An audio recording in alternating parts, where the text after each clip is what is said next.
Punjabi radio USA ਸੁਣ ਰਹੇ ਸਾਰੇ ਹੀ ਮਾਣਯੋਗ ਅਤੇ ਸਤਿਕਾਰਤ ਸਰੋਤਿਆਂ ਨੂੰ ਪੰਜਾਬੀ ਰੇਡੀਓ USA ਦੀ ਟੀਮ ਅਤੇ ਮੈਂ ਰਾਜਕਰਨਵੀਰ ਸਿੰਘ ਵੱਲੋਂ ਆਪ ਜੀ ਨੂੰ ਬਹੁਤ ਹੀ ਪਿਆਰ ਸਤਿਕਾਰ ਸਹਿਤ ਦੋਨੋਂ ਜੋੜ ਕੇ ਨਿੱਘੀ ਜਿਹੀ ਸਤਿ ਸ਼੍ਰੀ ਅਕਾਲ ਸਭ ਨੂੰ ਜੀਆਂ ਨੂੰ ਆਖਦੇ ਹਾਂ। ਸੋ ਤੇ ਪ੍ਰੋਗਰਾਮ ਇਲੈਕਸ਼ਨ ਐਕਸਪ੍ਰੈਸ ਦੇ ਵਿੱਚ ਤੁਹਾਡਾ ਇੱਕ ਵਾਰੀ ਫਿਰ ਅਸੀਂ ਸਵਾਗਤ ਕਰਦੇ ਹਾਂ, ਜਿਸ ਦੇ ਵਿੱਚ ਤੁਹਾਡੇ ਨਾਲ ਰੋਜ਼ਾਨਾ ਹੀ ਅਸੀਂ ਪੰਜਾਬ ਦੇ ਵਿੱਚ ਭਾਰਤ ਦੇ ਵਿੱਚ ਜਿਹੜੀਆਂ ਲੋਕ ਸਭਾ ਦੀਆਂ ਚੋਣਾਂ ਚੱਲ ਰਹੀਆਂ, ਚੋਣ ਸਰਗਰਮੀਆਂ ਜਿਹੜੀਆਂ ਹੋ ਰਹੀਆਂ ਆ ਉਸ ਦੇ ਉੱਤੇ ਗੱਲਬਾਤ ਕਰਦੇ ਹਾਂ। ਅਤੇ ਸਾਡੇ ਨਾਲ ਜਿਹੜੇ ਜੀ ਜੁੜਦੇ ਨੇ ਪਟਿਆਲਾ ਸਟੂਡੀਓਜ਼ ਤੋਂ ਬਲਤੇਜ ਪੰਨੂ ਜੀ। ਬਲਤੇਜ ਪੰਨੂ ਜੀ, ਜੀ ਆਇਆਂ ਨੂੰ ਸਤਿ ਸ਼੍ਰੀ ਅਕਾਲ ਜੀ। ਸਤਿ ਸ਼੍ਰੀ ਅਕਾਲ ਜੀ, ਧੰਨਵਾਦ, ਮਿਹਰਬਾਨੀ ਜੀ। ਅਤੇ ਬਿਲਕੁਲ ਜੀ ਬਲਤੇਜ ਪੰਨੂ ਜੀ, ਆਪਾਂ ਅੱਜ ਦੀਆਂ ਜਿਹੜੀਆਂ ਨਵੀਆਂ ਚੋਣ ਸਰਗਰਮੀਆਂ ਲੈ ਕੇ ਹਾਜ਼ਰ ਹਾਂ। ਅਤੇ ਸਭ ਤੋਂ ਪਹਿਲਾਂ ਹੀ ਜਿਹੜੀ ਆਪਣੀ ਗੱਲਬਾਤ ਉਹ ਕਰਾਂਗੇ ਵੀ ਮੋਦੀ ਦਾ ਜਿਹੜਾ ਦੌਰਾ ਸੀਗਾ, ਜਿਸ ਦੇ ਵਿੱਚ ਬਹੁਤ ਸਾਰੀਆਂ ਰੈਲੀਆਂ ਰੱਖੀਆਂ ਗਈਆਂ ਸੀ ਇੱਕ ਦਿਨ ਦੇ ਵਿੱਚ, ਉਹਨਾਂ ਦਾ ਕੀ ਵਿਸ਼ਲੇਸ਼ਣ ਆ, ਕੀ ਨਿਕਲਿਆ ਉਹਦੇ ਵਿੱਚੋਂ? 5 ਜਗ੍ਹਾ ਦੇ ਉੱਤੇ ਨਰਿੰਦਰ ਮੋਦੀ ਹੋਰਾਂ ਨੇ ਇੱਥੇ ਚੋਣ ਰੈਲੀਆਂ ਜਿਹੜੀਆਂ ਜੀ ਉਹਨਾਂ ਨੂੰ ਸੰਬੋਧਨ ਕੀਤਾ। ਬਠਿੰਡਾ, ਅੰਮ੍ਰਿਤਸਰ, ਪਠਾਨਕੋਟ ਜਿਹੜੀਆਂ ਇਹਨਾਂ ਦੇ ਵਿੱਚ ਸ਼ਾਮਲ ਨੇ 5 ਥਾਵਾਂ ਦੇ ਵਿੱਚ ਜੀ। ਉਹ ਜਿਹੜਾ ਹੁੰਗਾਰਾ ਹੈ ਜੀ ਉਹਨਾਂ ਦਾ ਰਲਵਾ ਮਿਲ ਰਿਹਾ, ਉਹਦਾ ਪ੍ਰਤੀਕਰਮ ਦੇਖਣ ਨੂੰ ਮਿਲ ਰਿਹਾ। ਇੱਕ ਜਗ੍ਹਾ ਦੇ ਉੱਤੇ ਪਠਾਨਕੋਟ ਦੇ ਵਿੱਚ ਤਾਂ ਹਾਲਾਤ ਇਹ ਰਹੇ ਜੀ ਕਿ ਉਹ 3 ਪਛੜ ਕੇ ਚੱਲੇ। ਪਹਿਲਾਂ ਮੁੱਖ ਮੰਤਰੀ ਪ੍ਰਕਾਸ਼ ਸਿੰਘ ਬਾਦਲ ਹੋਰੀ ਗਏ, ਜਦੋਂ ਉਹਨਾਂ ਨੂੰ ਪਤਾ ਲੱਗਿਆ ਕਿ ਰੈਲੀ ਵਾਲੀ ਥਾਂ ਤੇ ਕੋਈ ਹੈ ਹੀ ਨਹੀਂ ਗਾ, ਉਹ ਮੁੜ ਗਏ। ਉਹ 1.5 ਘੰਟੇ ਬਾਅਦ ਫੇਰ ਆਏ, ਫੇਰ ਪਤਾ ਲੱਗਿਆ ਅਜੇ ਵੀ ਕੋਈ ਨਹੀਂ ਗਾ ਤੇ ਉਹ ਫੇਰ ਮੁੜ ਗਏ। ਤੇ ਲਾਸਟ ਦੇ ਵਿੱਚ ਜਦੋਂ ਨਰਿੰਦਰ ਮੋਦੀ ਹੋਰੀ ਆਏ ਉਦੋਂ ਹੀ ਉਹਨਾਂ ਨੇ ਉਸ ਰੈਲੀ ਦੇ ਵਿੱਚ ਜਿਹੜਾ ਪਹੁੰਚੇ, ਪਰ ਇਸ ਪਾਸੇ ਬਹੁਤਾ ਵੱਡਾ ਹੁੰਗਾਰਾ ਜਿਹੜਾ ਜੀ ਉਹ ਨਹੀਂ ਮਿਲਿਆ। ਸਾਰੇ ਸਮੁੱਚੇ ਪੰਜਾਬ ਦੇ ਵਿੱਚ BJP ਵਾਲੇ ਜਿਹੜੇ ਨੇ ਜੀ ਉਹ ਜ਼ਿਆਦਾ ਭਾਰੂ ਰਹੇ ਇਹਨਾਂ ਰੈਲੀਆਂ ਦੇ ਵਿੱਚ। ਅਕਾਲੀ ਦਲ ਦੇ ਵਰਕਰ ਜਿਹੜੇ ਨੇ ਉਹ ਘੱਟ ਆਏ ਕਹੇ ਜਾ ਸਕਦੇ ਨੇ। ਹਾਲਾਂਕਿ ਅਕਾਲੀ ਦਲ ਨੇ ਇਹਨੂੰ ਸਕਸੈਸਫੁਲ ਸ਼ੋਅ ਜਿਹੜਾ ਉਹ ਬਣਾ ਕੇ ਪੇਸ਼ ਕਰਨ ਦਾ ਯਤਨ ਜਿਹੜਾ ਜੀ ਉਹ ਕੀਤਾ। ਅੱਜ ਵੀ ਜਿਹੜੇ ਇਸ਼ਤਿਹਾਰ ਦਿੱਤੇ ਗਏ ਨੇ ਅਖਬਾਰਾਂ ਦੇ ਵਿੱਚ ਉਹਨਾਂ 'ਚ ਦਰਸਾਇਆ ਗਿਆ ਕਿ ਬਹੁਤ ਵੱਡਾ ਇਕੱਠ ਹੋਇਆ, ਪਰ ਰਿਐਲਿਟੀ ਜਿਹੜੀ ਆ ਜੀ ਉਹ ਥੋੜੀ ਜਿਹੀ ਵੱਖਰੀ ਆ। ਬਹੁਤ ਵੱਡਾ ਹੁੰਗਾਰਾ ਜਿਹੜਾ ਜੀ ਉਹ ਨਹੀਂ ਮਿਲਿਆ ਨਰਿੰਦਰ ਮੋਦੀ ਹੋਰਾਂ ਨੂੰ ਪੰਜਾਬ ਦੇ ਵਿੱਚ। ਉਹਦੇ ਕੀ ਕਾਰਨ ਰਹੇ ਨੇ ਜੀ, ਮੇਰਾ ਖਿਆਲ ਇਹਦਾ ਐਨਾਲਿਸਿਸ ਅਜੇ ਹੁੰਦਾ ਰਹੂਗਾ ਆਉਣ ਵਾਲੇ ਦਿਨਾਂ ਦੇ ਦੌਰਾਨ। ਜੀ ਬਿਲਕੁਲ। ਅਤੇ ਅਸੀਂ ਵੀ ਜਿਹੜੀਆਂ ਫੇਸਬੁੱਕ ਦੇ ਉੱਤੇ ਉਹ ਫੋਟੋਆਂ ਸ਼ੇਅਰ ਕੀਤੀਆਂ, ਜਿਸ ਦੇ ਵਿੱਚ ਇਹ ਦੇਖਿਆ ਜਾ ਸਕਦਾ ਹੈ ਵੀ ਉਹਨਾਂ ਦੀਆਂ ਰੈਲੀਆਂ ਦੇ ਵਿੱਚ ਜਿਹੜੀਆਂ ਪਿੱਛੇ ਵਾਲਾ ਹਿੱਸਾ ਹੈ ਜਿਹੜਾ ਟੋਟਲੀ ਜਿਹੜਾ ਖਾਲੀ ਆ, ਕੁਰਸੀਆਂ ਖਾਲੀਆਂ ਪਈਆਂ ਦੇਖੀਆਂ ਜਾ ਸਕਦੀਆਂ ਆ। ਅਤੇ ਅਗਲੀ ਜਿਹੜੀ ਆਪਾਂ ਗੱਲ ਕਰਦੇ ਹਾਂ ਮਜੀਠੀਏ ਦੇ ਨਾਲ ਜਿਹੜੀ ਜੁੜੀ ਹੋਈ, ਬਿਕਰਮ ਮਜੀਠੀਏ ਦੇ ਨਾਲ, ਉਸ ਦੀ ਜਿਹੜੀ ਸਿਰਦਰਦੀ ਹੈ ਅਜੇ ਵੀ ਜਿਹੜੀ ਉਹ ਹਟ ਨਹੀਂ ਰਹੀ। ਜਿਹੜੀ ਉਸ ਨੇ ਉਹ ਗਲਤੀ ਕੀਤੀ ਬਹੁਤ ਵੱਡੀ, ਗੁਰਬਾਣੀ ਨੂੰ ਜਿਹੜਾ ਮਰੋੜ ਕੇ ਜਿਹੜਾ ਉਸਨੇ ਜਿਸ ਦੇ ਵਿੱਚ ਅਰੁਣ ਜੇਤਲੀ ਦਾ ਉਸਨੇ ਨਾਮ ਵਿੱਚ ਜੋੜ ਦਿੱਤਾ ਆ। ਅਤੇ ਉਹ ਜਿਹੜਾ ਮਾਮਲਾ ਇਸ ਟਾਈਮ ਕਾਫੀ ਭਖਿਆ ਹੋਇਆ ਆ, ਉਸ ਦੇ ਉੱਤੇ ਇਸ ਟਾਈਮ ਕੀ ਲੇਟੈਸਟ ਅਪਡੇਟ ਆ? ਜੇ ਸੋਸ਼ਲ ਨੈਟਵਰਕ ਸਾਈਟ ਜਿਹੜੀਆਂ ਨੇ ਇਹ ਨਾ ਹੁੰਦੀਆਂ ਸ਼ਾਇਦ ਇਹ ਮਾਮਲਾ ਆਉਣਾ ਹੀ ਨਹੀਂ ਸੀਗਾ ਸਾਹਮਣੇ ਜੀ, ਕਿਉਂਕਿ ਇੱਥੇ ਤਾਂ ਅਖਬਾਰਾਂ ਦੇ ਵਿੱਚ ਤਕਰੀਬਨ ਇਹਨੂੰ ਦਬਾ ਲਿਆ ਗਿਆ ਸੀਗਾ ਜੀ ਇਸ ਮਾਮਲੇ ਨੂੰ। ਹਾਂ, ਸੋਸ਼ਲ ਨੈਟਵਰਕ ਸਾਈਟ ਤੇ ਇੱਕਦਮ ਆਉਣ ਦੇ ਨਾਲ ਇਹਦਾ ਰਿਐਕਸ਼ਨ ਜਿਹੜਾ ਬੜਾ ਵੱਡਾ ਹੋਇਆ। ਔਰ ਇਹ ਕਿਹਾ ਜਾ ਰਿਹਾ ਕਿ ਕੁਝ ਸਾਈਟ ਦੇ ਉੱਤੇ ਜਿਹੜੇ ਜਥੇਦਾਰ ਸਾਹਿਬ ਦੇ ਨੰਬਰ ਨੇ ਉਹ ਵੀ ਦੇ ਦਿੱਤੇ ਗਏ ਸਨ ਲੋਕਾਂ ਨੂੰ ਕਿ ਇਹਨੂੰ ਵੱਧ ਤੋਂ ਵੱਧ ਜਿਹੜਾ ਜੀ ਉਹ ਫੋਨ ਕੀਤਾ ਜਾਵੇ। ਔਰ ਇਹਦਾ ਦਬਾਅ ਕਹਿੰਦੇ ਜਿਹੜੇ ਜਥੇਦਾਰ ਸਾਹਿਬ ਦੇ ਉਹਨਾਂ ਨੇ ਇਹ ਗੱਲ ਆਖੀ ਹੈ ਕਿ ਜਿਹੜੀ ਮੁਆਫੀ ਮੰਗੀ ਗਈ ਹੈ ਬਿਕਰਮ ਸਿੰਘ ਮਜੀਠੀਆ ਹੋਰਾਂ ਦੇ ਵੱਲੋਂ, ਇਹਨੂੰ ਮੰਨਿਆ ਨਹੀਂ ਜਾਊਗਾ। ਉਹਨਾਂ ਨੂੰ ਜਿਹੜਾ ਅਕਾਲ ਤਖ਼ਤ ਸਾਹਿਬ ਦੇ ਉੱਤੇ ਆਉਣਾ ਪਊਗਾ। ਇਸ ਤਰ੍ਹਾਂ ਦੀ ਗੱਲ ਜਿਹੜੀ ਹੈ ਜੀ ਜਥੇਦਾਰ ਦੇ ਵੱਲੋਂ ਆਖੀ ਗਈ ਹੈ। ਕਦੋਂ ਸੱਦਿਆ ਜਾਊਗਾ ਜਾਂ ਨਹੀਂ, ਇਹਦੇ ਵਾਸਤੇ ਅਜੇ ਇੰਤਜ਼ਾਰ ਕਰਨਾ ਪਊਗਾ। ਲੱਗਦਾ ਹੈ ਕਿ ਥੋੜਾ ਟਾਲਣ ਦਾ ਯਤਨ ਜਿਹੜਾ ਉਹ ਵੀ ਕੀਤਾ ਜਾਊਗਾ ਤਾਂ ਕਿ ਇਲੈਕਸ਼ਨ ਜਿਹੜੀਆਂ ਨੇ ਉਹ ਲੰਘ ਹੀ ਜਾਣ। ਪਰ ਇਹ ਮਾਮਲਾ ਕਾਫੀ ਭਖ ਪਿਆ ਜੀ। ਅੰਮ੍ਰਿਤਸਰ ਦੇ ਵਿੱਚ ਹਾਲ ਦੇ ਵਿੱਚ ਪੁਤਲਾ ਜਿਹੜਾ ਉਹ ਵੀ ਫੂਕਿਆ ਗਿਆ ਬਿਕਰਮ ਸਿੰਘ ਮਜੀਠੀਆ ਹੋਰਾਂ ਦਾ। ਕਾਂਗਰਸ ਨੇ ਅਕਾਲ ਤਖ਼ਤ ਸਾਹਿਬ ਨੂੰ ਇਹ ਲਿਖਤੀ ਰੂਪ ਦੇ ਵਿੱਚ ਕਿਹਾ ਕਿ ਬਿਕਰਮ ਸਿੰਘ ਮਜੀਠੀਆ ਹੋਰਾਂ ਨੂੰ ਅਕਾਲ ਤਖ਼ਤ ਸਾਹਿਬ ਦੇ ਉੱਤੇ ਸੱਦਿਆ ਜਾਵੇ। ਕੁਝ ਸਿੱਖ ਜਥੇਬੰਦੀਆਂ ਨੇ ਵੀ ਇਹੀ ਜਿਹੜੀ ਲਿਖਤੀ ਸ਼ਿਕਾਇਤ ਆ ਉਹ ਜਥੇਦਾਰ ਸਾਹਿਬ ਕੋਲ ਕੀਤੀ ਆ। ਭਾਈ ਮੋਹਕਮ ਸਿੰਘ ਹੋਰੀ ਜਿਹੜੇ ਨੇ ਉਹ ਲੈ ਕੇ ਗਏ ਨੇ ਇਸ ਸ਼ਿਕਾਇਤ ਨੂੰ। ਜਿਵੇਂ ਜਿਵੇਂ ਇੱਥੇ ਪੰਜਾਬ ਦੇ ਵਿੱਚ ਮੌਸਮ ਦੇ ਵਿੱਚ ਗਰਮੀ ਵਧੀ ਆ, ਤਿਵੇਂ ਵੋਟਾਂ ਵਾਲੀ ਗਰਮੀ ਵੀ ਵਧੀ ਆ। ਤੇ ਇਹ ਮੁੱਦਾ ਜਿਹੜਾ ਜੀ ਇਸ ਵੇਲੇ ਸਭ ਤੋਂ ਵੱਧ ਗਰਮ ਹੁੰਦਾ ਜਾਪਦਾ, ਜਿਹਦੇ ਵਿੱਚ ਬਿਕਰਮ ਸਿੰਘ ਮਜੀਠੀਆ ਹੋਰਾਂ ਨੇ ਨਿਸ਼ਚੈ ਕਰ ਜਿਹੜਾ ਜੀ ਉਹ ਅਰੁਣ ਜੇਤਲੀ ਕੀ ਜੀਤ ਕਰੋ ਵਰਗੀ ਗੱਲ ਕਹਿ ਦਿੱਤੀ ਸੀਗੀ ਜੀ। ਬਿਲਕੁਲ।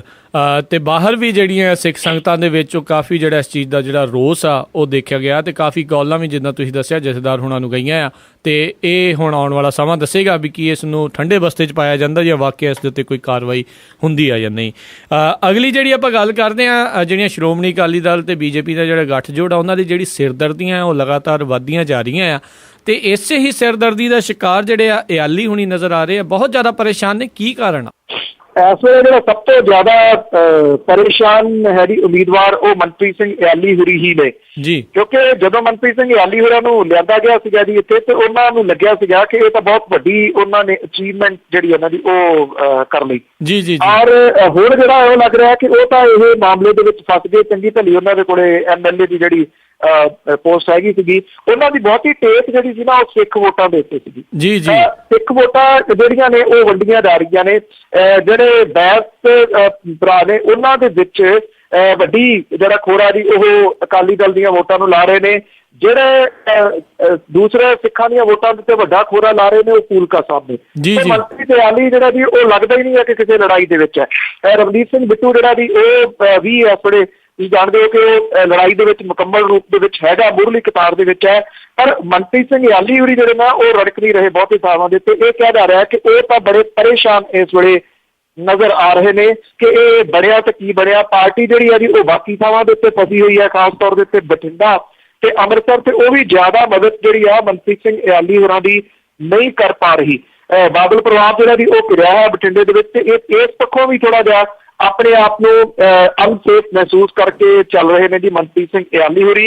ਇਹ ਕਿਹਾ ਜਾ ਰਿਹਾ ਕਿ ਹਦਾਇਤਾਂ ਜਿਹੜੀਆਂ ਨੇ ਪਾਰਟੀ ਦੇ ਵੱਲੋਂ ਆ ਗਈਆਂ ਕਿ ਪਤਾ ਹੈ ਕਿ ਮਨਪ੍ਰੀਤ ਸਿੰਘ ਇਆਲੀ ਨੇ ਜਿੱਤਣਾ ਨਹੀਂ, ਪਰ ਬੈਂਸ ਭਰਾਵਾਂ ਨੂੰ ਰੋਕਣ ਦਾ ਯਤਨ ਕੀਤਾ ਜਾਵੇ। ਇਸ ਤਰ੍ਹਾਂ ਦੀਆਂ ਹਦਾਇਤਾਂ ਜਿਹੜੀਆਂ ਨੇ ਅੰਦਰ ਖਾਤੇ ਜਾਰੀ ਹੋਈਆਂ ਦੱਸੀਆਂ ਜਾਂਦੀਆਂ ਨੇ। ਜੀ ਜੀ ਜੀ, ਸੋ ਇਹ ਵੀ ਜਿਹੜਾ ਦੇਖਣਾ ਹੋਊਗਾ ਵੀ ਕਿਸ ਤਰੀਕੇ ਦੇ ਨਾਲ ਜਿਹੜਾ ਉੱਥੇ ਮੁਕਾਬਲਾ ਆ ਲੁਧਿਆਣੇ ਦੇ ਵਿੱਚ ਨਿਕਲਦਾ ਆ, ਕਿਉਂਕਿ ਉੱਥੇ ਪਹਿਲੋਂ ਕਹਿੰਦੇ ਵੀ ਤ੍ਰਿਕੋਣੀ ਆ ਤੇ ਬਾਅਦ ਇੱਦਾਂ ਨਜ਼ਰ ਆ ਰਿਹਾ ਵੀ ਜਿਹੜੀ ਚਾਰ ਪਾਸਿਓਂ ਆ, ਤੇ ਹੁਣ ਇਆਲੀ ਹੋਣੀ ਕਿਸੇ ਪਾਸੇ ਜਿਹੜੇ ਸਾਈਡ ਤੇ ਖੁੱਡੇ ਹੋਏ ਲੱਗੇ ਨਜ਼ਰ ਆ ਰਹੇ ਆ। ਅਗਲੀ ਜਿਹੜੀ ਗੱਲਬਾਤ ਕਰਦੇ ਆ, ਅੱਜ ਇੱਕ ਜਿਹੜੀ ਪੰਜਾਬ ਦੀ ਅਖਬਾਰ ਆ ਟ੍ਰਿਬਿਊਨ ਜਿਹੜੀ ਅਖਬਾਰ ਆ, ਉਹਨਾਂ ਨੇ ਕਾਫੀ ਜਿਹੜੇ ਇੱਕ ਵਿਸਤਾਰ ਦੇ ਵਿੱਚ ਵੱਧਦੇ ਫੁੱਟਦੇ ਜਿਹੜੇ ਫੁੱਲ ਦੇ ਕਾਰੋਬਾਰ ਉਸ ਦੇ ਬਾਰੇ ਦੱਸਿਆ ਆ, ਜਿਸ ਦੇ ਵਿੱਚ ਬਾਦਲ ਪਰਿਵਾਰ, ਕੈਰੋਂ ਪਰਿਵਾਰ, ਮਜੀਠੀਆ ਪਰਿਵਾਰ ਆ, ਇਹਨਾਂ ਦਾ ਨਾਮ ਉਹਨਾਂ ਨੇ ਜਿਹੜਾ ਜੀ ਦੱਸਿਆ ਵੀ ਕਿੱਦਾਂ ਇਹ ਅਰਬਾਂਪਤੀ ਬਣ ਗਏ ਆ। ਇਸ ਦੇ ਉੱਤੇ ਇਸ ਟਾਈਮ ਕੀ ਆ, ਕਿੰਨਾਂ ਦੇ ਕੋਲ ਪੈਸੇ ਬਣ ਗਏ ਆ ਤੇ ਲੋਕਾਂ ਦਾ ਇਸ ਦੇ ਉੱਤੇ ਕੀ ਪ੍ਰਤੀਕਰਮ?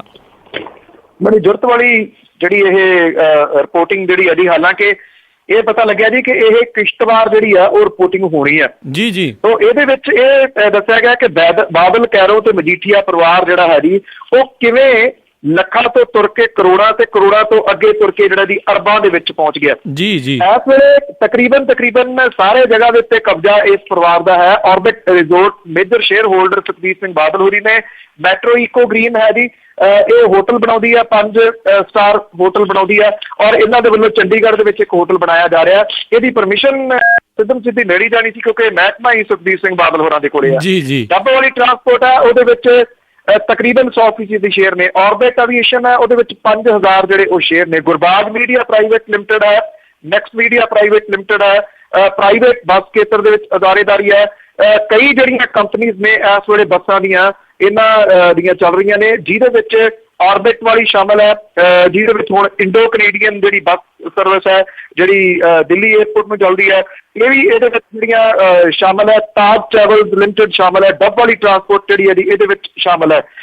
ਜਿਵੇਂ ਇਹ ਸਾਰਾ ਕਾਰੋਬਾਰ ਜਿਹੜਾ ਜੀ ਵਧਿਆ ਫੁੱਲਿਆ, ਉਹਦੇ ਵਿੱਚ ਜਿਹੜੀ ਹੈਰਾਨੀਜਨਕ ਜਿਹੜੀ ਗੱਲ ਹੈ ਉਹ ਇਹ ਹੈ ਕਿ ਸਿਰਫ ਬਾਦਲ ਪਰਿਵਾਰ ਨਹੀਂ, ਉਹਦੇ ਨੇੜੇ ਤੇੜੇ ਵਾਲੇ ਰਿਸ਼ਤੇਦਾਰ ਉਹ ਵੀ ਇਹਦੇ ਵਿੱਚ ਸ਼ਾਮਲ ਨੇ। ਇਹਦੇ ਵਿੱਚੋਂ ਆਦੇਸ਼ ਪ੍ਰਤਾਪ ਸਿੰਘ ਕੈਰੋਂ ਜਿਹੜੇ ਕਿ ਜਵਾਈ ਨੇ ਬਾਦਲ ਪਰਿਵਾਰ ਦੇ, ਉਹ ਔਰ ਵਿਕਰਮ ਸਿੰਘ ਮਜੀਠੀਆ ਜਿਹੜੇ ਕਿ ਸਾਹਾ ਸਾਹਿਬ ਨੇ ਸੁਖਬੀਰ ਸਿੰਘ ਬਾਦਲ ਹੋਰਾਂ ਦੇ, ਉਹਦਾ ਪ੍ਰਤਾਪ ਸਿੰਘ ਕੈਰੋਂ ਜਿਹੜੇ ਕਿ ਆਦੇਸ਼ ਪ੍ਰਤਾਪ ਸਿੰਘ ਕੈਰੋਂ ਦੇ ਭਰਾ ਨੇ। ਕੁਸਮ ਕੁਮਾਰੀ ਜਿਹੜੀ ਆਦੇਸ਼ ਪ੍ਰਤਾਪ ਕੈਰੋਂ ਹੋਰਾਂ ਦੀ ਜਿਹੜੀ ਇਹਦੀ ਮਾਤਾ ਹੈ, ਔਰ ਪਰਨੀਤ ਕੌਰ ਜਿਹੜੀ ਕਿ ਆਦੇਸ਼ ਪ੍ਰਤਾਪ ਸਿੰਘ ਕੈਰੋਂ ਦੀ ਪਤਨੀ ਤੇ ਪ੍ਰਕਾਸ਼ ਸਿੰਘ ਬਾਦਲ ਹੋਰਾਂ ਦੀ ਧੀ ਹੈ, ਉਹ ਵੀ ਸਾਰੇ ਦੇ ਸਾਰੇ ਮੇਜਰ ਸ਼ੇਅਰ ਹੋਲਡਰ ਨੇ ਇਹਨਾਂ ਕੰਪਨੀਆਂ ਦੇ ਵਿੱਚ। ਜੇ ਕੋਈ ਨਹੀਂ ਹੈਗਾ ਇਹਨਾਂ ਕੰਪਨੀ ਦੇ ਵਿੱਚ ਸ਼ੇਅਰ ਹੋਲਡਰ ਦੇ ਵਿੱਚ ਤਾਂ ਉਹ ਮਨਪ੍ਰੀਤ ਸਿੰਘ ਬਾਦਲ ਹੈ ਜੀ। ਇਹਦੇ ਵਿੱਚ ਬੜੀ ਵਿਸਤਾਰਤ ਜਿਹੜੀ ਰਿਪੋਰਟ ਹੈ ਕਿ ਕਿਵੇਂ ਇਹ ਪਰਿਵਾਰ ਬੜੀ ਤੇਜ਼ੀ ਦੇ ਨਾਲ ਵਧਿਆ, ਔਰ ਖਾਸ ਤੌਰ ਤੇ ਜਦੋਂ ਚੌਥੀ ਵਾਰੀ ਮੁੱਖ ਮੰਤਰੀ ਬਣੇ ਪ੍ਰਕਾਸ਼ ਸਿੰਘ ਬਾਦਲ ਹੋਰੀ, ਉਦੋਂ ਬਾਅਦ ਤਾਂ ਉਡਾਈਆਂ ਮਾਰਦਾ ਹੀ ਜਿਹੜਾ ਦੀ ਉਹ ਤਾਂ ਨੂੰ ਗਿਆ ਜੀ ਇਹ ਪਰਿਵਾਰ। ਜੀ ਜੀ ਬਿਲਕੁਲ, ਤੇ ਜਿੱਦਾਂ ਤੁਸੀਂ ਦੱਸਿਆ ਵੀ ਇਹ ਕਰਮਵਾਰ ਆਵੇਗੀ ਰਿਪੋਰਟ, ਦੇਖਦੇ ਆ ਵੀ ਆਉਣ ਵਾਲੇ ਦਿਨਾਂ ਦੇ ਵਿੱਚ ਹੋਰ ਕਿਹੜੇ ਜਿਹੜੇ ਖੁਲਾਸੇ ਆ ਇਸ ਦੇ ਵਿੱਚ ਆਉਂਦੇ ਆ। ਤੇ ਹੁਣ ਜੇ ਆਪਾਂ ਅਗਲੀ ਗੱਲ ਕਰੀਏ, ਜਿਸ ਦੇ ਵਿੱਚ ਡਾਕਟਰ ਗਾਂਧੀ ਜੋ ਕਿ ਆਮ ਆਦਮੀ ਪਾਰਟੀ ਦੇ ਉਮੀਦਵਾਰ ਨੇ, ਉਹਨਾਂ ਨੇ ਜਿਹੜੇ ਮੁਹੱਲਾਂ 'ਚ ਰਹਿਣ ਵਾਲੇ ਜਿਹੜੇ ਲੋਕ ਆ ਜਿੱਦਾਂ ਪਟਿਆਲੇ ਵਾਲੇ ਆ, ਉਹਨਾਂ ਦੀ ਵੀ ਨੀਂਦ ਉੜੀ ਹੋਈ ਆ। ਕੀ ਕਾਰਨ ਆ?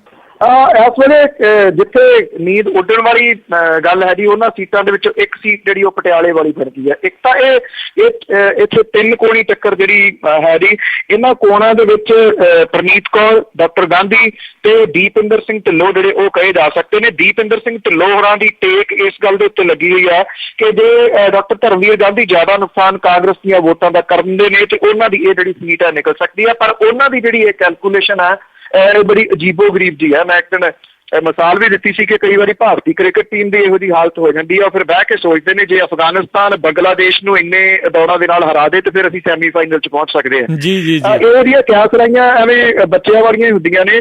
ਡਾਕਟਰ ਧਰਮਵੀਰ ਗਾਂਧੀ ਨੂੰ ਮਿਲ ਰਿਹਾ ਜਿਹੜਾ ਰਿਸਪੌਂਸ ਹੈ ਜੀ, ਉਹਨੇ ਮਹਿਲਾ ਵਾਲਿਆਂ ਦੀ ਨੀਂਦ ਜਿਹੜੀ ਆ ਉਹ ਉਡਾਈ ਹੈ। ਭਾਵ ਕਿ ਪ੍ਰਨੀਤ ਕੌਰ ਹੋਰਾਂ ਨੂੰ ਪਹਿਲੀ ਵਾਰੀ, ਇਹ ਚੌਥੀ ਇਲੈਕਸ਼ਨ ਆ ਉਹਨਾਂ ਦੀ, 3 ਵਾਰੀ ਉਹ ਲਗਾਤਾਰ ਜਿੱਤੇ ਨੇ, ਟ੍ਰਿਕ ਬਣਾ ਚੁੱਕੇ ਨੇ। ਪਹਿਲੀ ਵਾਰੀ ਉਹਨਾਂ ਦੀ ਨੀਂਦ ਜਿਹੜੀ ਆ ਉਹ ਉੱਡੀ ਆ, ਉਹ ਵੀ ਇੱਕ ਆਮ ਆਦਮੀ ਨੇ ਜਿਹੜੀ ਆ ਉਹ ਨੀਂਦ ਉਡਾ ਦਿੱਤੀ ਹੈ। ਨਾ ਤਾਂ ਦੀਪਿੰਦਰ ਸਿੰਘ ਢਿੱਲੋਂ ਤੇ ਨਾ ਪ੍ਰਨੀਤ ਕੌਰ ਕੋਈ ਜਿਹੜੀ ਗੱਲ ਹੈ ਉਹ ਡਾਕਟਰ ਗਾਂਧੀ ਦੇ ਬਾਰੇ ਬੋਲਦੇ ਨੇ, ਕਿਉਂਕਿ ਬੋਲਣ ਨੂੰ ਉਹਨਾਂ ਦੇ ਕੋਲੇ ਕੁਝ ਹੈ ਨਹੀਂ। ਡਾਕਟਰ ਗਾਂਧੀ ਦੀ ਵਿਰੋਧਤਾ ਜਿਹੜੀ ਆ ਉਹ ਕਿਹੜੀ ਗੱਲ ਦੇ ਉੱਤੇ ਕਰਨਗੇ, ਦੋਨਾਂ ਕੋਲੇ ਕੁਝ ਨਹੀਂ ਗਾ ਬੋਲਣ ਨੂੰ। ਕੱਲ ਡਾਕਟਰ ਧਰਮਵੀਰ ਗਾਂਧੀ ਨੇ ਸਮਾਣੇ ਦੇ ਵਿੱਚ ਜਿਹੜਾ ਰੋਡ ਸ਼ੋਅ ਕੀਤਾ, ਉਹਨੂੰ ਲੈ ਕੇ ਇਸ ਵੇਲੇ ਚਰਚਾ ਜਿਹੜੀ ਹੈ ਜੀ ਉਹ ਅਕਾਲੀ ਦਲ ਦੇ ਦਫ਼ਤਰਾਂ ਦੇ ਵਿੱਚ ਤੇ ਕਾਂਗਰਸ ਦੇ ਖਾਸ ਤੌਰ ਦੇ ਉੱਤੇ ਮਹਿਲਾ ਦੇ ਅੰਦਰ ਕੈਪਟਨ ਅਮਰਿੰਦਰ ਸਿੰਘ ਹੋਰਾਂ ਦੇ ਪਰਿਵਾਰ ਦੇ ਵਿੱਚ ਜ਼ਿਆਦਾ ਜਿਹੜੀ ਆ ਚੱਲ ਰਹੀ ਹੈ। ਏਡੇ ਵੱਡੇ ਰਿਸਪੌਂਸ ਦੀ ਸਮਾਣੇ ਤੋਂ ਕਿਸੇ ਨੂੰ ਆਸ ਨਹੀਂ ਸੀ।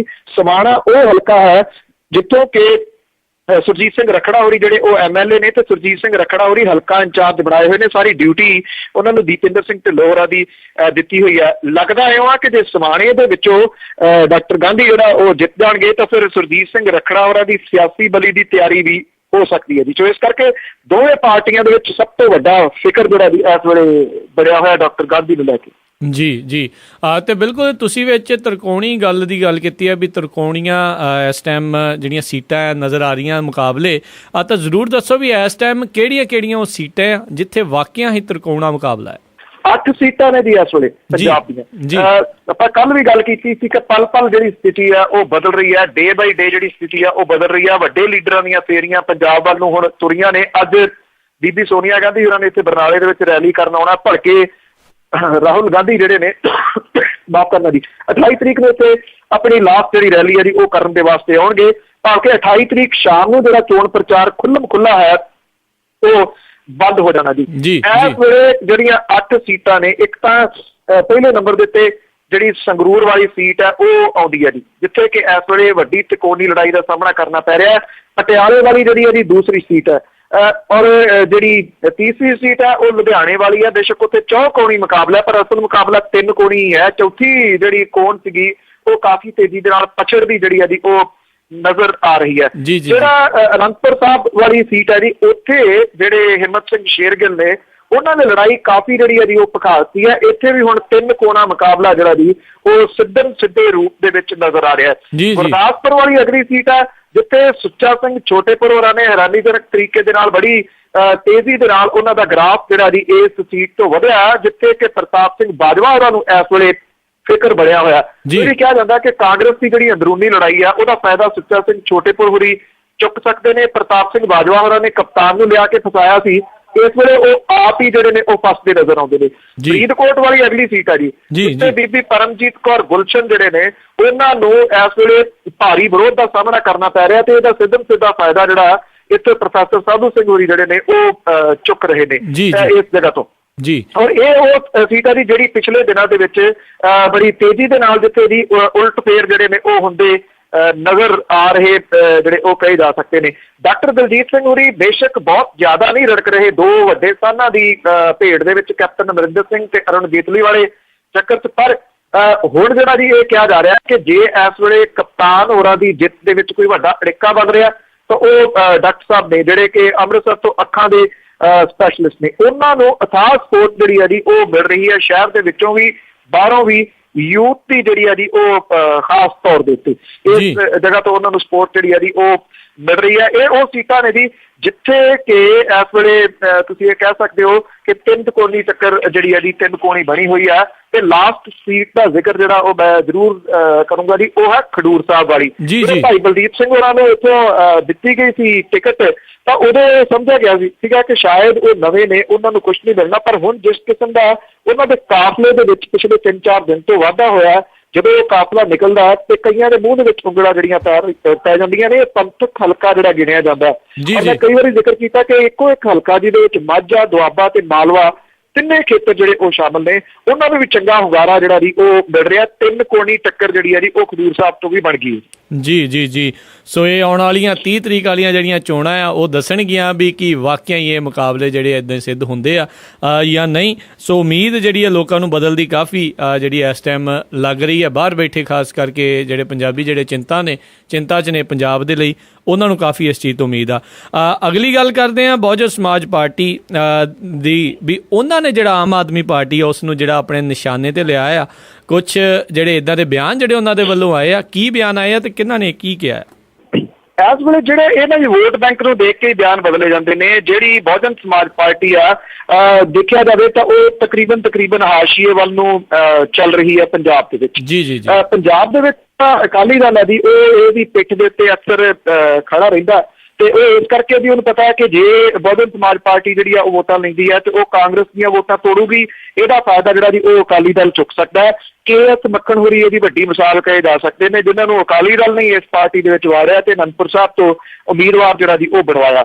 ਹੁਣ ਇੱਥੇ ਪੰਜਾਬ ਦੇ ਵਿੱਚ ਜਿਹੜੀ ਬਹੁਜਨ ਸਮਾਜ ਪਾਰਟੀ ਦੀ ਲੀਡਰਸ਼ਿਪ ਹੈ, ਉਹਨੇ ਸਿੱਧਾ ਹਮਲਾ ਜਿਹੜਾ ਜੀ ਉਹ ਆਮ ਆਦਮੀ ਪਾਰਟੀ ਦੇ ਉੱਤੇ ਬੋਲਿਆ। ਇਸ ਲੈਵਲ ਦਾ ਬੋਲਿਆ, ਇਹ ਆਖਿਆ ਕਿ ਥੱਪੜ ਖਾਣ ਤੇ ਜੁੱਤੀਆਂ ਸੁੱਟਣ ਤੇ ਆਂਡੇ ਖਾਣ ਵਾਲੇ ਮਾਮਲੇ ਦੇ ਵਿੱਚ ਆਮ ਆਦਮੀ ਪਾਰਟੀ ਨੇ ਰਿਕਾਰਡ ਜਿਹੜਾ ਜੀ ਉਹ ਬਣਾ ਦਿੱਤਾ। ਬਹੁਜਨ ਸਮਾਜ ਪਾਰਟੀ ਦੇ ਆਗੂ ਜਿਹੜੇ ਨੇ ਉਹ ਇਹ ਕਹਿੰਦੇ ਨੇ ਕਿ ਇਹ ਤਾਂ ਮੁੱਕੇ ਚਪੇੜਾ ਖਾਣ ਵਾਲੀ ਪਾਰਟੀ ਹੈ, ਪਾਣੀ ਦਾ ਬੁਲਬੁਲਾ, ਜਿਹਨੇ ਕਿ ਥੋੜੇ ਦਿਨਾਂ ਦੇ ਵਿੱਚ ਤਕਰੀਬਨ ਖਤਮ ਹੋ ਜਾਣਾ ਹੈ। ਜਿੱਥੇ ਤੁਸੀਂ ਅੰਦਾਜ਼ਾ ਲਾ ਸਕਦੇ ਹੋ ਬਹੁਜਨ ਸਮਾਜ ਪਾਰਟੀ ਨੂੰ ਵੀ ਵੱਡਾ ਖਤਰਾ ਜਿਹੜਾ ਜੀ ਇਸ ਵੇਲੇ ਆਮ ਆਦਮੀ ਪਾਰਟੀ ਤੇ ਬਣ ਗਿਆ, ਕਿਉਂਕਿ ਇਹ ਜਿਹੜਾ ਪਛੜਿਆ ਸਾਡਾ ਵਰਗ ਹੈ ਨਾ ਜੀ, ਇਸ ਵਿਚਾਰੇ ਦੀ ਤਰਾਸਦੀ ਸਭ ਤੋਂ ਵੱਡੀ ਇਹ ਰਹੀ ਹੈ ਕਿ ਇਹਦੇ ਨੇਤਾ ਬੜੇ ਪੈਦਾ ਕੀਤੇ ਨੇ, ਪਰ ਉਹ ਨੇਤਾ ਇੰਨੇ ਕੁ ਅਮੀਰ ਹੋ ਜਾਂਦੇ ਨੇ ਕਿ ਉਸ ਤੋਂ ਬਾਅਦ ਉਹਨਾਂ ਨੂੰ ਭੁੱਲ ਹੀ ਜਾਂਦਾ ਹੈ ਕਿ ਉਹ ਇੱਕ ਉਸ ਵਰਗ ਦੀ ਨੁਮਾਇੰਦਗੀ ਕਰ ਰਹੇ ਨੇ ਜਿਹੜਾ ਵਿਚਾਰਾ ਅੱਜ ਵੀ ਪਛੜਿਆ ਵਰਗ ਜਿਹੜਾ ਜੀ ਉਹ ਗਿਣਿਆ ਜਾਂਦਾ। ਉਹ ਮੁੜ ਕੇ ਭੁੱਲ ਜਾਂਦੇ ਨੇ ਉਹਨਾਂ ਦੀਆਂ ਮੁਸ਼ਕਲਾਂ ਤੇ ਕੁਇੰਟਲ ਸੋਨਾ ਜਿਹੜਾ ਨਾ ਜੀ ਉਹ ਆਪਣੇ ਚੋਣਾਂ ਦੇ ਦੌਰਾਨ ਡਿਕਲੇਅਰ ਕਰਦੇ ਨੇ ਕਿ ਇੰਨਾ ਸਾਡੇ ਕੋਲ ਹੈਗਾ, ਜਿਹੜਾ ਕਿਸੇ ਟਾਈਮ ਰਿਕਸ਼ੇ ਦੇ ਉੱਤੇ ਬਾਬੂ ਕਾਸ਼ੀ ਰਾਮ ਦੇ ਘਰੇ ਆਉਂਦੇ ਹੁੰਦੇ ਸਨ ਬੀਬੀ ਮਾਇਆਵਤੀ ਹਰੀ। ਸੋ ਉਹ ਇਹਨਾਂ ਨੂੰ ਕਿਵੇਂ ਰਿਪਰੈਜ਼ੈਂਟ ਕਰਨਗੇ? ਹੁਣ ਉਹਨਾਂ ਨੂੰ ਜਿਹੜਾ ਜੀ ਇਹ ਸਾਰਾ ਕੁਝ ਡੋਲਦਾ ਨਜ਼ਰ ਆਉਂਦਾ, ਜਿਹਦੇ ਕਰਕੇ ਉਹਨਾਂ ਨੇ ਇਸ ਵੇਲੇ ਸਿੱਧਾ ਨਿਸ਼ਾਨਾ ਜਿਹੜਾ ਆਮ ਆਦਮੀ ਪਾਰਟੀ ਦੇ ਉੱਤੇ ਸਾਧਿਆ ਔਰ ਇਹ ਕਿਹਾ ਕਿ ਇਹ ਚਪੇੜਾ ਖਾਣ ਵਾਲੀ ਪਾਰਟੀ ਹੈ। ਜੀ ਤੇ ਅਗਲੀ ਜਿਹੜੀ ਗੱਲ ਉਹ ਕਰਦੇ ਆ, ਜਿਹੜੇ ਕੁਝ ਕੁ ਦਿਨ ਪਹਿਲਾਂ ਸੋਨੀਆ ਗਾਂਧੀ ਹੁਣਾਂ ਨੇ ਜਿਹੜਾ ਜੀ ਕਿਹਾ ਤੇ ਉਸ ਦੇ ਵਿੱਚ ਉਹਨਾਂ ਨੇ ਗੁਜਰਾਤ ਦੇ ਉੱਤੇ ਕਰਜ਼ੇ ਦੀ ਜਿਹੜੀ ਆ ਉਹ ਗੱਲ ਕੀਤੀ। ਤੇ ਇੱਕ ਪਾਸੇ ਦੁਨੀਆ ਭਰ ਦੇ ਵਿੱਚ ਇਸ ਟਾਈਮ ਪੂਰੇ ਭਾਰਤ ਦੇ ਵਿੱਚ ਇਹ ਦਿਖਾਇਆ ਜਾ ਰਿਹਾ ਵੀ ਜਿਹੜਾ ਗੁਜਰਾਤ ਆ ਉਹ ਬਹੁਤ ਹੀ ਜ਼ਿਆਦਾ ਵਿਕਸਿਤ ਬਣਿਆ ਹੋਇਆ ਹੈ, ਬਹੁਤ ਜ਼ਿਆਦਾ ਵਿਕਾਸ ਪੁਰਸ਼ ਹੈ ਨਰਿੰਦਰ ਮੋਦੀ। ਪਰ ਉਸ ਖੁਲਾਸੇ ਦੇ ਵਿੱਚ ਉਹਨਾਂ ਨੇ ਦੱਸਿਆ ਵੀ ਤਕਰੀਬਨ 1,50,000 ਕਰੋੜ ਰੁਪਈਏ ਦਾ ਜਿਹੜਾ ਕਰਜ਼ਾ ਇਸ ਟਾਈਮ ਗੁਜਰਾਤ ਦੇ ਉੱਤੇ ਹੈ। ਵਿਕਾਸ ਵਾਲੀ ਗੱਲ ਫਿਰ ਕਿੰਨੀ ਕੁ ਸੱਚੀ ਆ?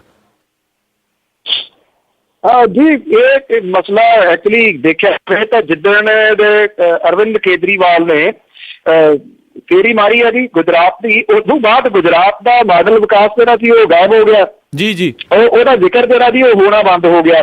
ਇੱਥੇ ਨਾ ਟੈਲੀਵਿਜ਼ਨ ਦੇ ਉੱਤੇ ਇੱਕ ਐਡ ਚੱਲਦੀ ਹੁੰਦੀ ਸੀ ਜਿਹਦੇ ਵਿੱਚ ਅਮਿਤਾਭ ਬੱਚਨ ਹੋਰੀ ਉਹਨੂੰ ਪ੍ਰੈਜ਼ੈਂਟ ਕਰਦੇ ਸਨ ਗੁਜਰਾਤ ਨੂੰ, ਤੇ ਇਹ ਕਿਹਾ ਜਾਂਦਾ ਸੀਗਾ ਵੀ 3 ਦਿਨ ਦੇ ਵਾਸਤੇ ਕਿਸੇ ਟਾਈਮ ਆ ਕੇ ਤਾਂ ਦੇਖੋ। ਕਿਸੇ ਨੇ ਕਾਰਟੂਨ ਬਣਾਇਆ ਸੀਗਾ, ਅਮਿਤਾਭ ਬੱਚਨ ਹੋਰੀ ਐਡ ਕਰ ਰਹੇ ਨੇ ਕਿ 3 ਦਿਨ ਲਈ ਆ ਕੇ ਤਾਂ ਦੇਖੋ, ਤੇ ਅਰਵਿੰਦ ਕੇਜਰੀਵਾਲ ਦਿਖਾਏ ਗਏ ਸੀ। ਇਹ ਥੱਲੇ ਲਿਖਿਆ ਸੀ ਇਹ ਬੰਦਾ ਤਾਂ ਸੀਰੀਅਸ ਹੀ ਲੈ ਗਿਆ, ਆ ਕੇ 3 ਦਿਨ ਦੇਖ ਗਿਆ ਉੱਥੇ। ਉਦੋਂ ਤੋਂ ਜਿਹੜਾ ਗੁਜਰਾਤ ਦਾ ਮਾਡਲ ਹੈ ਨਾ ਜੀ, ਉਹਦੀ ਅਸਲੀਅਤ ਤਾਂ ਸਾਹਮਣੇ ਆਉਣੀ ਸ਼ੁਰੂ ਹੋ ਹੀ ਗਈ। ਉਹ ਸਾਰਾ ਕੁਝ ਤਕਰੀਬਨ ਗਾਇਬ ਹੋ ਗਿਆ। ਇੱਥੇ ਵੀ ਨਰਿੰਦਰ ਮੋਦੀ ਉਹਨਾਂ ਨੇ ਜਿਹੜੀਆਂ ਕੱਲ ਗੱਲਾਂ ਕੀਤੀਆਂ ਨੇ ਆ ਕੇ ਪੰਜਾਬ ਦੀ ਕਿਸਾਨੀ ਨੂੰ ਬਚਾਉਣ ਵਾਲੀਆਂ, ਗੁਜਰਾਤ ਦੀ ਕਿਸਾਨੀ ਦਾ ਤਾਂ ਜ਼ਿਕਰ ਨਹੀਂ ਕੀਤਾ, ਜਿਹਨੂੰ ਟੁੱਟ ਕੇ ਬਾਹਰ ਸੁੱਟ ਦੇਣਾ ਚਾਹੁੰਦੇ ਨੇ ਨਰਿੰਦਰ ਮੋਦੀ ਹੋਰੀ।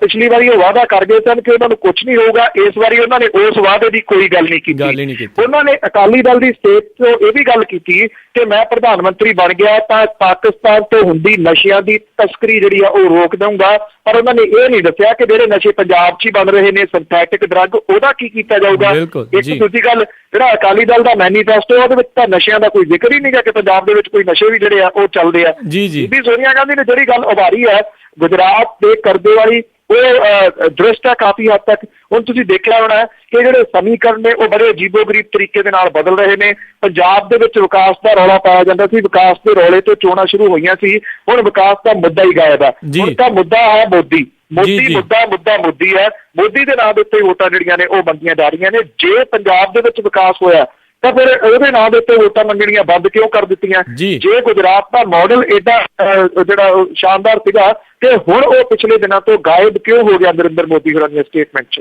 ਜੀ, ਤੇ ਅਗਲੀ ਗੱਲ ਉਹ ਜਿਹੜੀ ਵਿਕਾਸ ਦੇ ਨਾਲ ਹੀ ਜੁੜੀ ਹੋਈ ਆ, ਤੇ ਅੱਜ ਹਰਸਿਮਰਤ ਕੌਰ ਬਾਦਲ ਹੁਣੀ ਕਹਿ ਰਹੇ ਸੀ ਵੀ ਕੇਂਦਰ ਨੇ ਬਹੁਤ ਜ਼ਿਆਦਾ ਅੜਿੱਕੇ ਅੜਾਏ ਆ ਜਿਸ ਕਰਕੇ ਪੰਜਾਬ ਦਾ ਜਿਹੜਾ ਵਿਕਾਸ ਨਹੀਂ ਹੋ ਰਿਹਾ। ਤੇ ਨਾਲ ਹੀ ਇੱਕ ਰਿਪੋਰਟ ਉਹ ਵੀ ਸਾਹਮਣੇ ਆ ਰਹੀ ਹੈ ਵੀ 2007 ਤੋਂ ਲੈ ਕੇ 2014 ਤੱਕ ਪੰਜਾਬ ਦੇ ਵਿੱਚ 18,770 ਜਿਹੜੀਆਂ ਫੈਕਟਰੀਆਂ ਆ ਉਹਨਾਂ ਨੂੰ ਤਾਲੇ ਲੱਗੇ, ਉਹ ਬੰਦ ਹੋ ਗਏ ਆ। ਕੀ ਵਾਕਿਆ ਹੀ ਪੰਜਾਬ ਦੇ ਵਿੱਚ ਇੰਨਾ ਬੁਰਾ ਹਾਲ ਆ ਸਨਅਤ ਦਾ? ਤੇ ਨਾਲੇ ਵਿਕਾਸ ਦੀ ਗੱਲ ਕਰਦੇ ਕਿੱਦਾਂ, ਦੋਹਰਾ ਮਾਪਦੰਡ ਕਿੱਦਾਂ? ਬਿਲਕੁਲ, ਜਿਹੜੀ ਪੰਜਾਬ ਦੀ ਇੰਡਸਟਰੀ ਹੈ ਨਾ ਜੀ ਉਹ ਤਾਂ ਤਬਾਹ ਹੋ ਕੇ ਰਹਿ ਗਈ ਹੈ ਜੀ। ਪੰਜਾਬ ਦੇ ਸਨਅਤੀ ਸ਼ਹਿਰ ਦਾ ਜਿਹਨੂੰ ਲੋਹੇ ਦਾ ਸ਼ਹਿਰ ਇੱਥੇ ਕਿਹਾ ਜਾਂਦਾ, ਢਲਾਈ ਵਾਲਾ ਗੋਬਿੰਦਗੜ੍ਹ, ਗੋਬਿੰਦਗੜ੍ਹ ਦੇ ਵਿੱਚ ਜਿੰਨੀ ਵੀ ਇੰਡਸਟਰੀ ਹੈ ਜੀ ਤੁਸੀਂ ਹੱਥ ਰੱਖੋ ਸਾਰੀ ਵਿਕਾਊ ਹੈ। ਮੈਕਸਿਮਮ ਉੱਥੋਂ ਚਲੇਗੀ ਜੀ। ਢਾਲਣ ਵਾਲੀਆਂ ਭੱਠੀਆਂ ਜਿਹੜੀਆਂ ਚਲੇ ਗਈਆਂ ਉਹਨਾਂ ਨੂੰ ਬਿਜਲੀ ਹੀ ਨਹੀਂ ਮਿਲਦੀ, ਉਹਨਾਂ ਨੂੰ ਬਿਜਲੀ ਇੰਨੀ ਮਹਿੰਗੀ ਮਿਲਦੀ ਹੈ ਕਿ ਉਹ ਉੱਥੇ ਕੰਮ ਨਹੀਂ ਕਰ ਸਕਦੇ। ਜਿਹੜੇ ਦੋ ਬੰਦੇ ਅਕਾਲੀ ਸਰਕਾਰ ਨੇ ਇਸ ਕੰਮ ਦੇ ਵਾਸਤੇ ਲਾਏ ਹੋਏ ਆ ਕਿ ਇੱਥੇ ਇੰਡਸਟਰੀ ਕਿਵੇਂ ਲਿਆਉਣੀ ਹੈ, ਉਹ ਲਾਲ ਬੱਤੀ ਵਾਲੀਆਂ ਗੱਡੀਆਂ ਵੀ ਝੂਟਦੇ ਨੇ, ਉਹਨਾਂ ਨੂੰ ਕੈਬਨਿਟ ਰੈਂਕ ਦਾ ਦਰਜਾ ਵੀ ਦਿੱਤਾ ਹੋਇਆ, ਉਹ ਸਿਕਿਉਰਿਟੀ ਦੇ ਨਾਲ ਵੀ ਚੱਲਦੇ ਨੇ। ਦੋਨੋਂ ਆਪਣੀ ਇੰਡਸਟਰੀ ਜਿਹੜੀ ਆ ਪੁੱਟ ਕੇ ਲੈ ਗਏ ਦੂਜੇ ਸੂਬਿਆਂ ਦੇ ਵਿੱਚ। ਇਹਦੇ ਵਿੱਚ ਇੱਕ ਸਸਤੀ ਇੰਡਸਟਰੀ ਵਾਲਾ ਸ਼ਾਮਲ ਹੈ, ਦੂਜਾ ਵੂਲਨ ਇੰਡਸਟਰੀ ਵਾਲਾ ਜਿਹੜਾ ਸ਼ਾਮਲ ਹੈ। ਉਹਨਾਂ ਦੀ ਇੰਡਸਟਰੀ ਵੀ ਕਿਸੇ ਨੇ ਰੋਕੀ ਨਹੀਂ, ਉਹਨਾਂ ਨੂੰ ਇੰਚਾਰਜ ਲਾਇਆ ਹੋਇਆ, ਉਹ ਦੂਜੇ ਸੂਬਿਆਂ ਨੂੰ ਜਿਹੜਾ ਦੀ ਇੱਥੋਂ ਭੱਜ ਰਹੇ ਨੇ। ਜਿਹੜੀ ਇੱਥੇ ਚਰਚਾ ਚੱਲਦੀ ਰਹਿੰਦੀ ਆ ਕਿ ਜਿਹੜੀ ਬ੍ਰੈਡ ਬਣਦੀ ਆ ਉਹਦੇ ਵਿੱਚ ਹਿੱਸਾ ਪੱਤੀ ਪਾ ਲਿਆ ਗਿਆ, ਸਾਈਕਲ ਦੇ ਉੱਤੇ ਪਰ ਸਾਈਕਲ ਦੇ ਹਿਸਾਬ ਦੇ ਨਾਲ ਜਿਹੜਾ ਜੀ ਉਹ ਹਿੱਸਾ ਪੱਤੀ ਰੱਖ ਲਿਆ ਗਿਆ। ਅੱਜ ਇੱਕ ਕਿਉਂਕਿ ਵਰਕਸ਼ਾਪ ਇਸ ਵੇਲੇ ਬੜਾ ਫੇਮਸ ਹੋਇਆ ਹੈ, ਉਹਦੇ ਤੇ ਬੜਾ ਕੁਛ ਆਉਂਦਾ। ਉਹਦੇ ਤੇ ਇੱਕ ਆਇਆ ਸੀਗਾ ਕਿ ਫੇਸਬੁੱਕ ਤੇ ਵਟਸਐਪ ਦੇ ਵਿੱਚ ਮੇਰਾ ਹਿੱਸਾ ਜਿਹੜਾ ਉਹ ਰੱਖਿਆ ਜਾਵੇ, ਨਹੀਂ ਤਾਂ ਪੰਜਾਬ ਦੇ ਵਿੱਚ ਮੈਂ ਬੰਦ ਕਰ ਦੂੰ। ਭਾਵ ਕਿ ਹਰ ਜਗ੍ਹਾ ਦੇ ਉੱਤੇ ਹਿੱਸਾ ਪੱਤੀ ਜਿਹੜੀ ਆ ਉਹ ਸਰਕਾਰ ਚਾਹੁੰਦੀ ਹੈ। ਇੰਡਸਟਰੀ ਏਦਾਂ ਨਹੀਂ ਚੱਲਦੀ ਹੁੰਦੀ ਕਿ ਇੰਡਸਟਰੀ ਜਿਹੜੀ ਆ ਉਹ ਸਰਕਾਰੀ ਧਿਰ ਨਹੀਂ ਚਲਾਉਣੀ ਹੈ। ਇੰਡਸਟਰੀ ਨੂੰ ਬਾਕੀ ਸਹੂਲਤਾਂ ਬਾਹਾਂ ਅੱਡ ਕੇ ਬੈਠੇ ਨੇ ਕਿ ਅਸੀਂ ਤੁਹਾਨੂੰ ਸਹੂਲਤਾਂ ਦੇਵਾਂਗੇ, ਇਹ ਕਹਿੰਦੇ ਪਹਿਲਾਂ ਸਾਡਾ ਹਿੱਸਾ ਰੱਖੋ। ਇੰਡਸਟਰੀ ਕਿਵੇਂ ਚੱਲੂਗੀ ਜੀ? ਜੀ ਬਿਲਕੁਲ ਬਿਲਕੁਲ। ਤਾਂ ਸਰੋਤੇ ਇਹ ਸੀਗੀਆਂ ਜਿਹੜੀਆਂ ਕੁਛ ਗੱਲਾਂ ਜਿਹੜੀਆਂ ਅੱਜ ਦੇ ਦਿਨ ਤੱਕ ਸਾਡੇ ਸਾਹਮਣੇ ਆਈਆਂ, ਤੇ ਕੱਲ ਨੂੰ ਇੱਕ ਵਾਰੀ ਫੇਰ ਇਸ ਪ੍ਰੋਗਰਾਮ ਨੂੰ ਲੈ ਕੇ ਹਾਜ਼ਰ ਹੋਵਾਂਗੇ। ਪਰ ਜਾਣ ਤੋਂ ਪਹਿਲਾਂ ਅੱਜਨਾਮਾ ਜੀ ਕਿ ਦੁਖੀ ਪੋਸਤੀ ਚੋਣ ਵਿੱਚ ਬਹੁਤ ਹੋਏ ਡੋਡੇ ਹਨ ਪਹੁੰਚ ਤੋਂ ਪਰੇ ਬੇਲੀ। ਜੀ, ਦੁਖੀ ਪੋਸਤੀ ਚੋਣ ਵਿੱਚ ਬਹੁਤ ਹੋਏ ਡੋਡੇ ਹਨ ਪਹੁੰਚ ਤੋਂ ਪਰੇ ਬੇਲੀ। ਹੋਈ ਭੁੱਕੀ ਅਫੀਮ ਹੈ ਬੜੀ ਮਹਿੰਗੀ ਖਾਧਿਆਂ ਡੰਗ ਨਾ ਸਰੇ ਬੇਲੀ। ਨੀਲਾ ਨੋਟ ਦਲਾਲ ਨੂੰ ਜਦੋਂ ਦੇਈਏ ਬੂਥਾ ਮੋੜ ਕੇ ਪਰੇ ਵੱਲ ਕਰੇ ਬੇਲੀ। ਬਾਹਰ ਜਾਣ ਦੀ ਰਹੀ ਨਾ ਵਾਹ ਬੇਲੀ, ਔਖਾ ਹੋਇਆ ਹੈ ਬੈਠਣਾ ਘਰੇ ਬੇਲੀ। ਟੋਟ ਨਸ਼ੇ ਦੀ ਛੱਡੇ ਕਈ ਮਾਰ ਅਮਲੀ, ਘਰ ਦੇ ਹੋਰਨਾਂ ਦੇ ਫਿਰਦੇ ਡਰੇ ਬੇਲੀ। ਟੋਟ ਨਸ਼ੇ ਦੀ ਛੱਡੀ ਕਈ ਮਾਰ ਅਮਲੀ, ਘਰ ਦੇ ਹੋਰਨਾਂ ਦੇ ਫਿਰਦੇ ਡਰੇ ਬੇਲੀ। ਘਰੋਂ ਘਰੀ ਤਾਂ ਵਿਚੇ ਹਨ ਪਏ ਸੱਥਰ, ਲੀਡਰ ਦਾ ਕਦੇ ਨਾ ਮਰੇ ਬੇਲੀ। ਜੀ ਬਿਲਕੁਲ ਬਿਲਕੁਲ। ਤੇ ਬਹੁਤ ਬਹੁਤ ਸ਼ੁਕਰੀਆ ਬਲਤੇਜ ਪੰਨੂ ਜੀ ਤੁਹਾਡਾ, ਤੁਸੀਂ ਸਾਡੇ ਨਾਲ ਜੁੜੇ। Election express program Punjabi radio USA ਦੇ ਉੱਤੇ ਆਪਣਾ ਚੋਣ ਸਰਗਰਮੀਆਂ ਤੁਹਾਡੇ ਨਾਲ ਸਾਂਝੀਆਂ ਕੀਤੀਆਂ। ਕੱਲ ਨੂੰ ਇੱਕ ਵਾਰੀ ਫੇਰ ਤੁਹਾਡੇ ਨਾਲ ਮੁਲਾਕਾਤ ਹੋਵੇਗੀ। ਬਹੁਤ ਬਹੁਤ ਧੰਨਵਾਦ ਤੇ ਸਤਿ ਸ੍ਰੀ ਅਕਾਲ। ਥੈਂਕ ਯੂ ਜੀ, ਮਿਹਰਬਾਨੀ ਔਰ ਸਤਿ ਸ੍ਰੀ ਅਕਾਲ। ਸੋ ਇਹ ਸੀਗੇ ਬਲਤੇਜ ਪੰਨੂ ਜੀ ਪ੍ਰੋਗਰਾਮ ਇਲੈਕਸ਼ਨ ਐਕਸਪ੍ਰੈਸ ਦੇ ਵਿੱਚ। ਹੁਣ ਆਪ ਸਭ ਤੋਂ ਮੈਂ ਵੀ ਇਜਾਜ਼ਤ ਮੰਗਦਾ। ਮੇਰੇ ਰਾਜਕਨਵੀਰ ਸਿੰਘਲ ਨੂੰ ਵੀ ਆਪ ਜੀ ਨੂੰ ਬਹੁਤ ਪਿਆਰ ਸਤਿਕਾਰ ਸਹਿਤ ਨਿੱਘੀ ਜਿਹੀ ਸਤਿ ਸ੍ਰੀ ਅਕਾਲ। ਜਿਉਂਦੇ ਵਾਸਤੇ ਰਹੋ, ਹੱਸਦੇ ਖੇਡਦੇ ਰਹੋ ਤੇ ਸੁਣਦੇ ਰਹੋ ਜੀ ਪੰਜਾਬੀ ਰੇਡੀਓ US।